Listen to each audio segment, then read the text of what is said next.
বাস্তবতা নিয়ে সামনে আসে, দিন শেষে আমরা বলতে বাধ্য হই আসলেই ওই দিন ওই ঘটনাটা হওয়াতে ভালোই হয়েছে।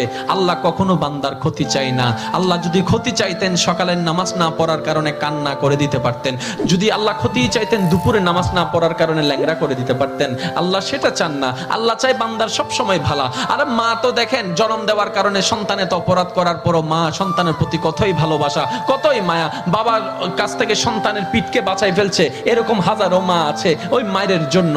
কিন্তু আল্লাহ পাক রব্বুল আলামিন বান্দার উপর কতটুকু ভালোবাসে দিয়েছেন সেটা আমরা বান্দারা বুঝতে পারি নাই বলে শয়তানের ফাঁদে বারবার পা দিয়ে আটকাই যাচ্ছি। মনে রাখবেন, মনের মধ্যে কথাটা বসাই ফেলবেন, আল্লাহ যখন যা করে বান্দার ভালোর জন্যই করে। একদিন না একদিন সেই ভালোটা আপনার বিবেকে এবং মনে প্রমাণ হয়ে সামনে চলে আসবে। আমি বুঝাতে চাচ্ছি আমাদের সাথে সবচেয়ে কানেকশন কার বেশি ভালো থাকতে হবে? বান্দা হিসাবে আল্লাহ